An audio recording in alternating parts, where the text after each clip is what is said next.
Inspiration. It's hard to come by, it seems like these days, in a culture that is overwhelmingly negative at times. So whenever we have the chance to talk with someone who's a storyteller and who believes in life-changing stories and interactions, I'm excited about those conversations. And David Richman, that's kind of your deal, right? I mean, it's this connection level that goes beyond a headline or beyond the 36,000-foot view of things, all the way down to kind of personal stories that you've been gathering in your hmm book called Cycle of Lives. So lay the foundation for us here. What is it all about? Sure, and thank you for that. Yeah, I have a mission, and that is to connect people through storytelling. Okay, but I think we're all connected. I mean, I don't know anybody that won't lean in when you ask, "Hey, can I tell you a story?" Oh my God, I got a story for you. Nobody doesn't lean in, right? They all lean in. They go, "Oh yeah, I want to hear a story." We're all connected by that. And then even though we might have different emotional responses to things, we're kind of all connected by the same basic emotions. And I kind of put those two thoughts together when I was drawn to this project Cycle of Lives, where, oh boy, where do I start? It came from a dynamic that I saw continually replay itself. And that was my sister was diagnosed with terminal brain cancer. Oh, And as we navigated that, she had a family, so it wasn't just her and I, but as her and I navigated that as siblings, I noticed, Bill, that the narrative that included I can deal with the tasks. Where do I get better care? How do I get my kids watched while I'm in chemo? How do I navigate time off of work? How do I eat better? When it comes to the tasks, I'm pretty good at it. But when it comes to how to connect on the emotional level, it's a very lonely, self-isolating, sometimes desperate place because we're not really well equipped to deal with the emotional side of trauma, especially something as difficult as cancer. And that goes to people that are very, very, very close to people that are just passerbyers. It's just a really difficult thing to begin those hard conversations. And I didn't want to answer why, because I don't know that I can provide those answers, but I wanted to ask the question of, well, why is it that we're not well equipped?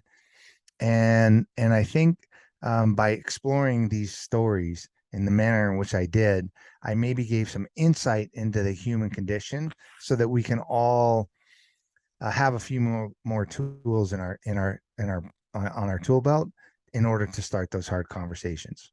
yeah, that phrase, the human condition, fascinates me because hmm it has so many different variations to the definition. Because each of us is made in God's image, we're each made uniquely. hmm Some of us can handle crisis better than others. Some connect better with people than others, and we're all different. We're different, like our fingerprints are.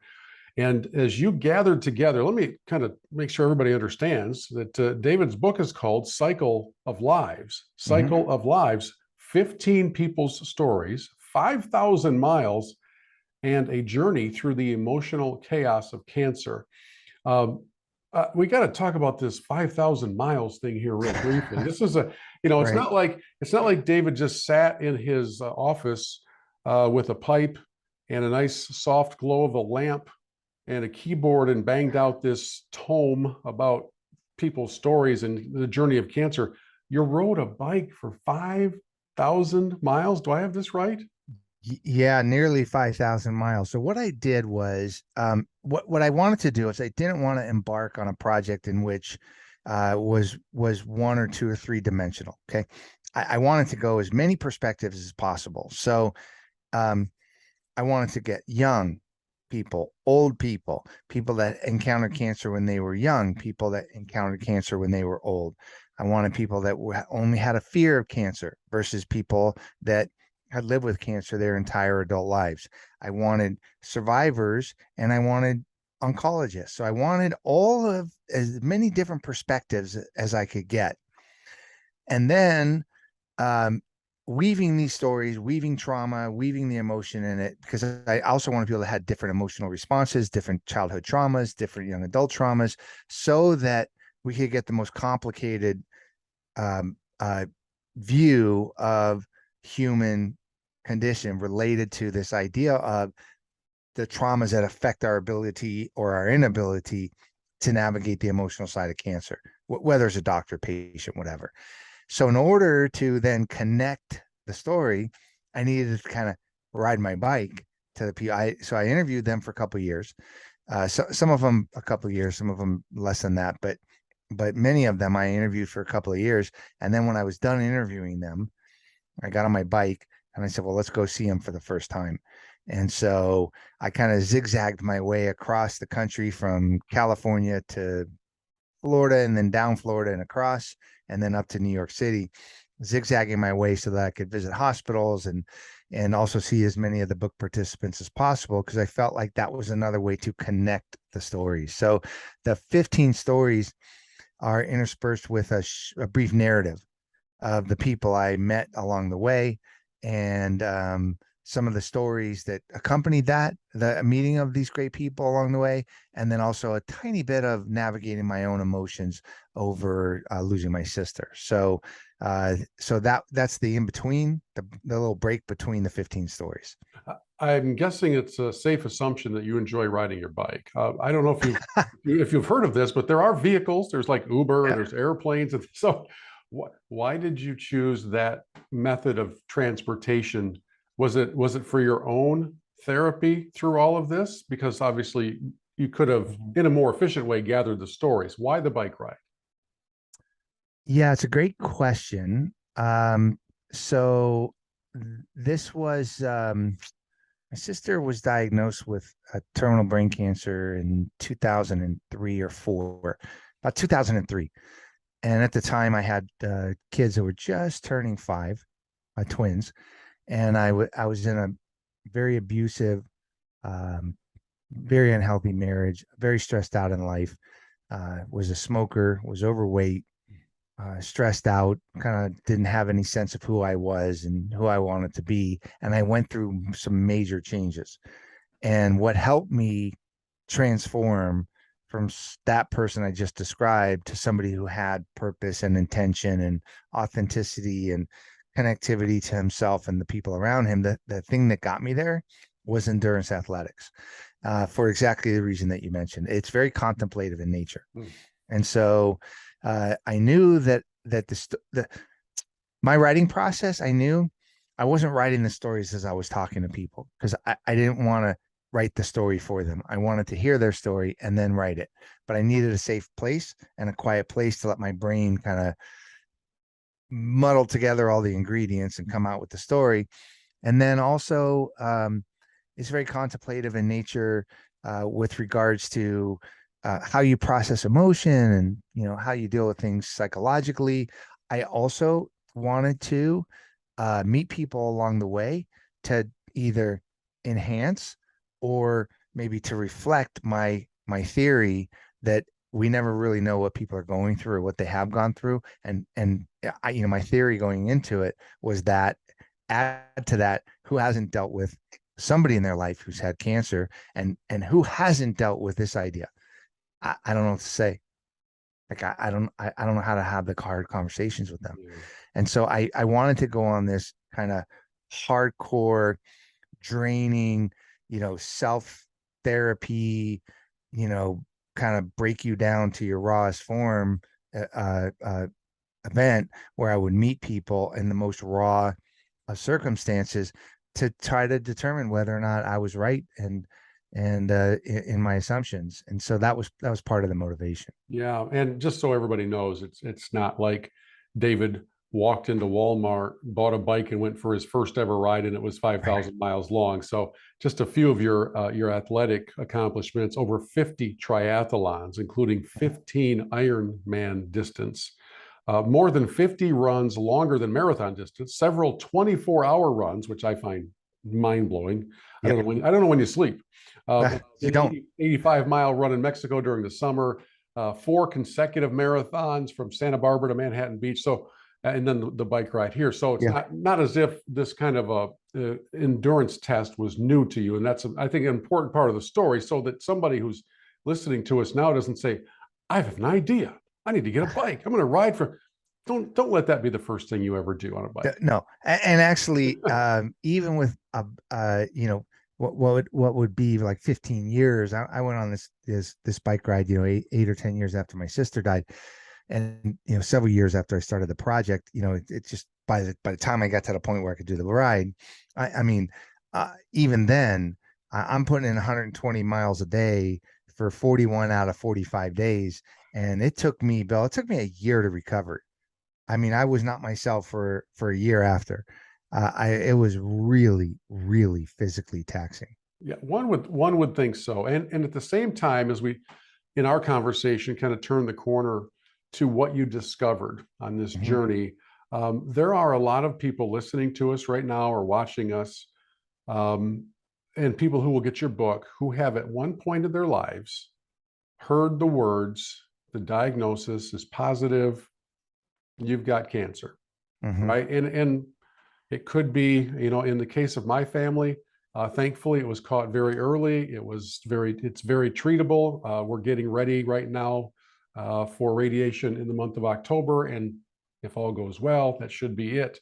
And then for others, it is the diagnosis has with it, a stage number that's 4 or 5. I mean, there's so many Hmm. different, but when you hear the word for the first time, everything goes into slow motion and life becomes a bit of a blur, a fog, as you try to sort through exactly what this meant. Even if they follow it by saying, but we think we caught it early, it doesn't Right. matter when the Doesn't C matter. word comes out. So as you start to visit with these folks around the country, what are you learning about how they dealt with that moment, that first diagnosis? Yeah, and you painted a very accurate picture. And let's just add to that I also wanted to talk to nurses who've been dealing with this with their patients, doctors who've been dealing with their patients. I mean, imagine what it would feel like for 30 years to walk from, one room to another, telling people varying degrees of potentially very bad news. I mean, what does that do to you on an emotional basis? Or how about just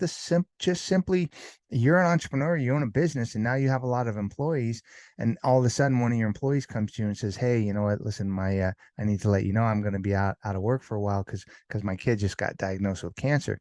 I mean, what do you do as just a friend, as a mentor? What do you say? So so add those perspectives as well, but the commonalities that I found was, one, is very confusing. Cancer is very confusing. It's Hmm. not like heart disease where there's a more cause and effect type of thing. It's not like diabetes, cause and effect. It's not even like a tragic accident or something where you can kind of, like, you don't get the time that you do sometimes with cancer, but you can, there's a cause and effect. With cancer, it's very like voodoo-y, right? Hmm.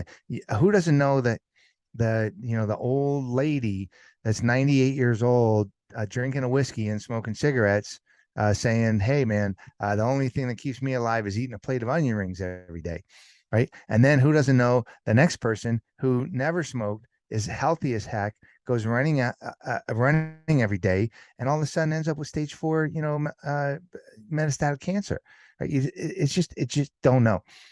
And even though there's been tremendous amount of advancement in research and treatment, sometimes the same treatment with the same type of person with the same characteristics doesn't have the same effect because their genes might mutate different than you know somebody else. So it's all odds. Like, it's, oh, you got a 5% chance of this, or you have a 10% chance that we might have caught it early. We just don't know. Come back in 6 months. I mean, it's very cloudy and dark and very mysterious and foreboding, and it's a very lonely place to try to navigate, even if you're surrounded by you know your faith and people that are with you, if you're surrounded by friends, family, if you're confident, not confident. I don't even care. It's just a very lonely place.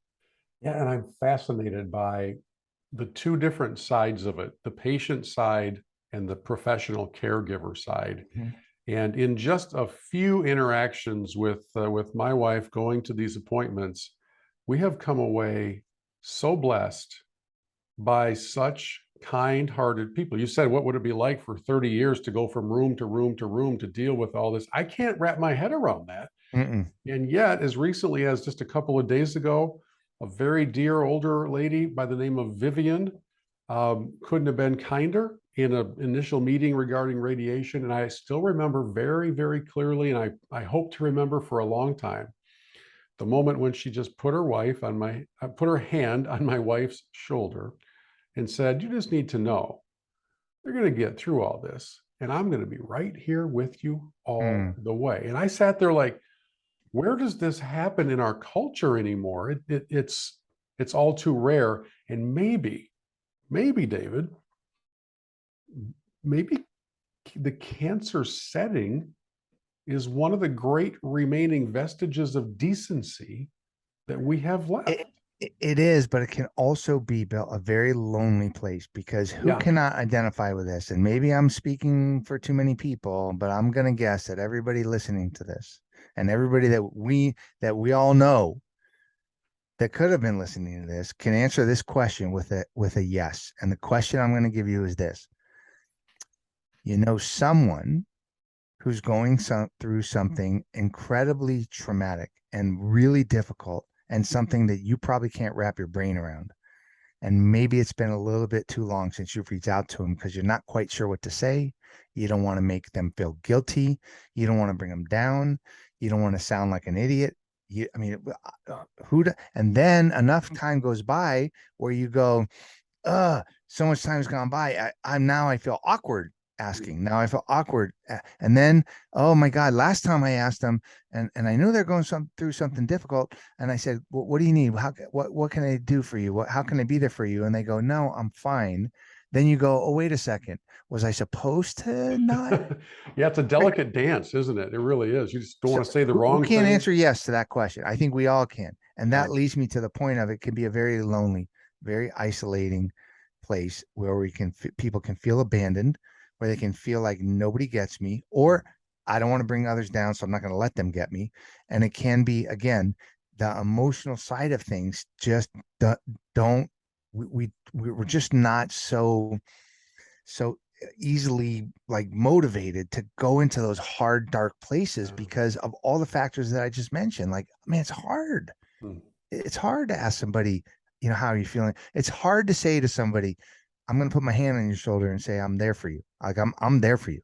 That's hard. Yeah, it is. And in the case of that particular caregiver, I'm sure she does that several times a day. And I think she meant it. I mean, that takes a special Yeah. heart of care and compassion. At the same time, I don't want to paint the picture of complete doom and gloom. Here, nobody's going to buy your book. Nobody wants to be depressed, right? So when you talk about cycle of lives, part of what this journey produced, I believe, if I understand right for you, was inspiration. Right? Endless, Yeah, these people come along endless and you inspiration. you walk away blessed to have met them. So I'll give you three super quick examples. I won't tell you the stories, but I'll just tell you the themes. Could you imagine losing the love of your life? The person that gave you a new pair of glasses. Like the second you met that person, you saw the world as an entirely different place. You became the best you together with that person. And then that person dies. Could you imagine then moving on and being able to find true love again? Okay.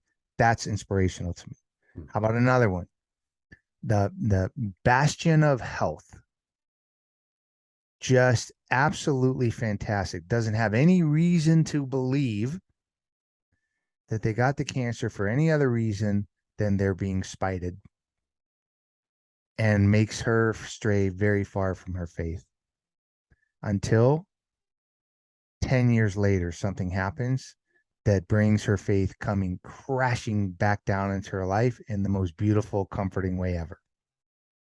Here's another one. How about a woman who, if you can wrap your brain around this, okay, her husband has to wake her up.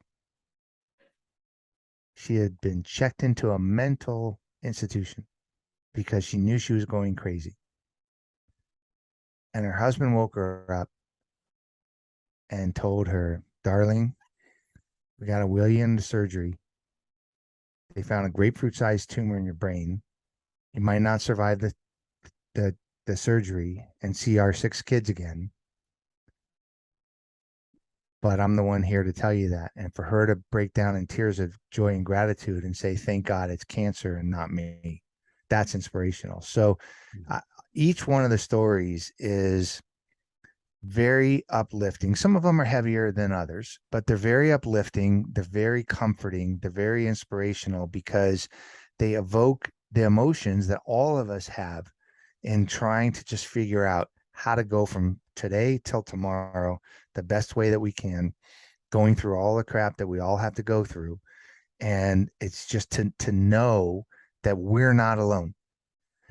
Somebody that's got cancer 5 times, it's no more or less traumatic than somebody who's just got the fear of cancer. And to know that we have that in common with them, right? There that we all have been subject to abuse or abandonment or drug addiction or whatever you want to, whatever you want. Who doesn't have traumas in their life? To know that we have that in common with everyone, how is that not inspirational? Yeah. Because we often don't know. And as you're gathering these stories and having these conversations, I'm curious as to whether there might have been a, I don't know, a different approach or a different attitude among those people who come from a background of faith and perhaps versus those who don't have that foundation. Was there any noticeable difference? You know, I'm gonna have to answer no. I haven't contemplated that too hard because we didn't get into a faith discussion with each person. Um, uh, the, the the reason though, the example that I gave you, she almost didn't talk to me because the thing that happened to her, she said, "You're not going to believe." So I thank you, but no, thank you. And I said, well, just give me a shot, just test me out to see whether or not, I'll believe. Because if it's the truth, I'll believe you and I'll write it properly. So her story is, it's literally unbelievable, but it's the truth, so it's believable. Um, but it didn't come up in every discussion. And I will tell you that the depth of isolation and redemption, the depth of feeling lost and abandoned and being connected either to yourself or to those around you, I think transcended people's faith or lack thereof. Mhm. It was amazing how it was the human condition and understanding um, how to reconcile trauma, understanding, how to figure out how to put your feet on the ground each day and how to, attempt to allow people into your life to connect with you, how to connect with them on a different level. Those were things that were really big motivators for people on the emotional level. I'm not gonna say faith wasn't that. It's just not every story went through it enough for me to answer that question. If that was an overriding factor, certainly wasn't some of the cases, but I don't know as a whole if it was. One of the things that I enjoy most about this program and the conversations that we get to have on the Big Impact is to really dig a little bit more into the motivation behind my guest. And Hmm. in your case, in writing this book, it's in honor of and spurred on by your sister and Hmm. the struggle that she went through.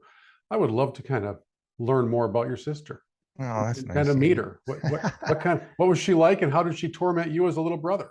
Oh, well, that's funny because you must have an older sister because if I have a younger sister, but I torment her. So okay, so the way she tormented me as a kid is uh I think for probably about 7 years she beat the crap out of me almost every day. And then one day I had enough and I got up and I pinned her to the ground and I was like, "Don't you ever do that again." it's And she over. never did it ever again. I got one day. She got 7 years of beat me up every day. I got one day. So I guess she was a little bit smarter than me, but we were very close in age. We were only about 16 months apart, and we had parents that were 40 years apart. 40 years, yeah. 40 And years so, apart from you. and no, from each other. My Oh, dad was when I was born, my mom was 21, my dad was 59. okay.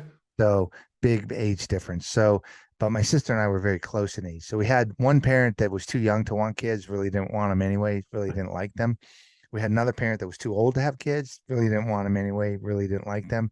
So my sister and I had each other. Uh, mm, And a lot of trauma that came with that, a lot of issues that came with that. But when she grew up, she was a very decent, happy, very like in command of herself. She didn't have carry a lot of trauma. She didn't have a chip on her shoulder. I did. She didn't. mm, Um, she had a beautiful marriage, two young kids, a great circle of friends. She was really comfortable with who she was, and you know, so I really admired her in the face of the traumas that we went through, that she had, you know, come at peace with so much in her life and was living her best life. So um, it was really a dichotomy for me, because as I'm embarking on this thing of where I go, I look in the mirror and I go, dude, like, you don't like yourself. You don't even know yourself. But what you do know you don't like, you got to go figure it out who you're going to be. So I'm embarking on this journey of discovery, transformation, enlightenment, whatever. And at the same exact time, she's living her best life. And she just at that same time is embarking upon a journey that's going to lead to her certain death and having to leave her family behind. So it was really something, and she handled it with grace. She handled it with courage. She fought, you know, as long as she could fight. She stayed positive. You know, she was approachable. Yeah, she was great. mm. She really was. There are so many different ways that we work out our stress and anxieties. I have a Mhm. friend who works out very early every morning, very heavily, both to stay in shape, but I think it's also to get some steam out. And Yep. you know, I do the same thing, but I usually work out in the evenings. And I'm wondering if certainly, you know, and David, you and I, we don't know each other beyond this conversation, but certainly you have a deep affection for your sister. Hmm. And I'm curious as to whether the 50 triathlons and a 24-hour run and all those different things, if they kind of served a cathartic role for you along with a fitness role, but just to, you know, this is where I'm going to go to get it all out. Hmm. Was that part of what gets you in moving on a 5,000-mile bike ride? Yeah. It's not to get out the angst. It's not to rechannel aggression or anger or anything like that.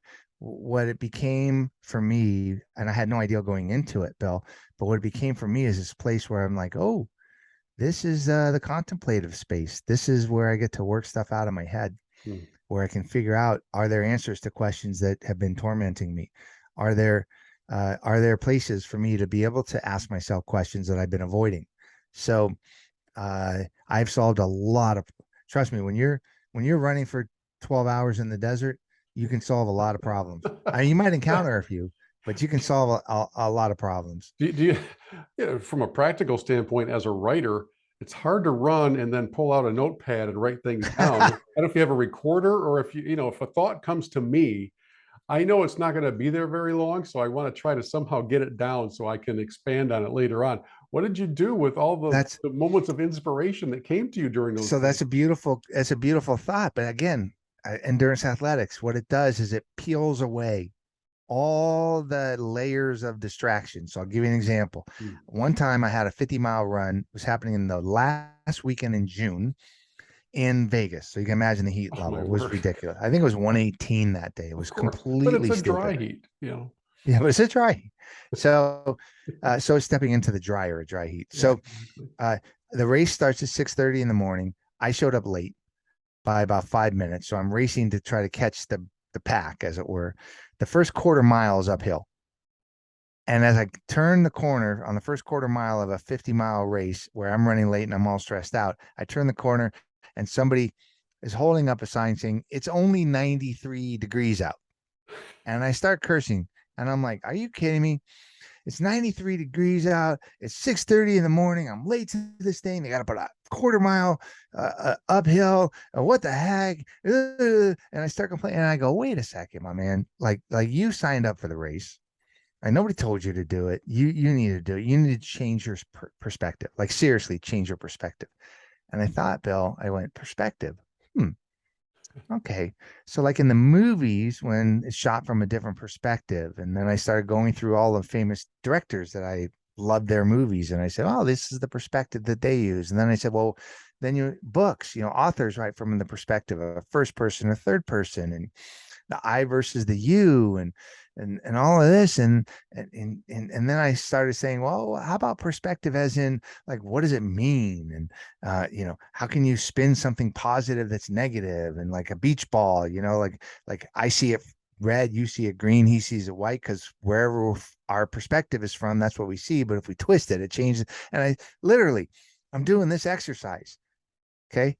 I hit the turnaround like 4 hours later, having thought nothing but perspective. Hmm. So thoughts, when you're running, when you're biking for hours at a time, when you don't need to write anything down, because your mind is like empty. It starts to free. And that's one of the beautiful things about endurance athletics for me, is it sharpens your mind. It really allows you to focus on the issue at hand, to solve problems, to ask questions, to try to look for answers. And that's one of the beautiful places that I like to find in endurance athletics. Very, very, it's a very calm place. So we're not going to see you with earbuds in listening to music. It sounds like you like it just quiet. At times you will, Okay. but especially as I was doing that 5,000-mile bike ride, Bill, I was getting from point A to point B the fastest way possible each day, because hotels were donated and I had places to go and people to meet, media and all this kind of stuff. And so I had to get from point to point, which meant, yeah, I'm going to go on highways and interstates. And when you're on an interstate for 12 hours, No, thank you. where you got trucks going by you at 70 miles an hour all day long, you need earbuds in. So, uh, so I don't mind. I really find it hard to listen to podcasts or audibles while I'm doing intense, you know, longer exercise, Mm. because I want my mind to free, and I can't free my mind if I'm thinking about a book or a podcast. But music, I'll let me free the mind a little bit. Yeah, you mean except for the big impact, of course. Yeah, except for the That's big. what I thought. Yeah. Hey, the book again is called Cycle of Lives, 15 People's Stories, 5,000 Miles, and a Journey Through the Emotional Chaos of Cancer. And that phrase, emotional chaos of cancer, is such a powerful one and an Mhm. accurate one, too. So, as we kind of wind down our time, David, what is it you want readers to take away from this book? Well, I guess number one is, yeah, it's not a depressing, bring you down kind of book. Each story is uh, very positive, very uplifting, inspirational, evocative, really gives us an insight into the human condition and the real deep thoughts behind the saying of, we don't know what people are going through or what they have gone through. It really gives us a way to connect to that thought, and allows us also to understand that when somebody wants to connect to us, if we let them know what we're going through, what we've gone through, it gives them a way to connect, because who could know? So that's one thing I want them to get from the book. I guess the other is that even though there's not a lot of money in books, I do list in the book and on my website all of the different organizations that the book participants asked for the proceeds of the book to go to support. So different cancer organizations, hospitals, and the like. So anytime a book gets sold, 100% of those net proceeds go to the charity. So that's a big deal. Hmm. And I think that the book doesn't give a lot of answers. It's not prescriptive in nature. So it's not going to tell you how to talk to people. It's not going to tell you what to do or what not to do. It's not prescriptive like that.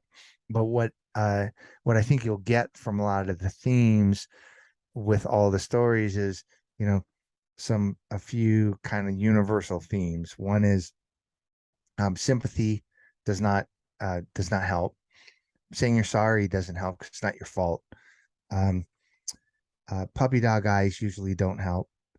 Comparing your situation to theirs does not help.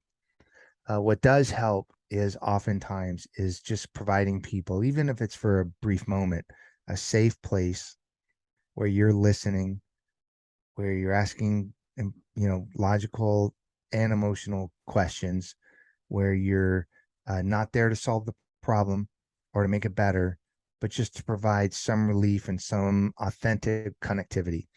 And that's the greatest place to start. So that isn't the answer. That's the beginning of the answer. Yeah, the power of listening. It's a Mhm. lost art. My pastor said several months ago in a message, I still remember the phrase, we are the most connected culture in the history of the world and perhaps the most lonely. And when you add on top of it the fear and the anxiety of cancer, it probably magnifies that even more. Uh, Folks, you're going to want to go online and visit cycleoflives.org, Lives, cycleoflives.org, to learn more about the entire project. And of course, the book is available everywhere that books are found. It's been out for about a year and almost 2 years now, right? Almost 2 So, years, yeah. how's the reception been for it?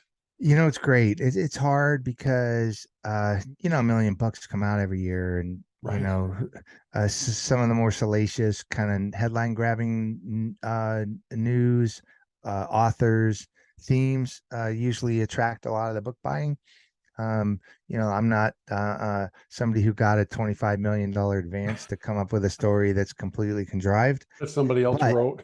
that somebody else wrote and that I have no idea what, it has a word of truth in it. Yeah. But so book, there's not a lot of money in books. There's not a lot of readers for books, but it's being well received.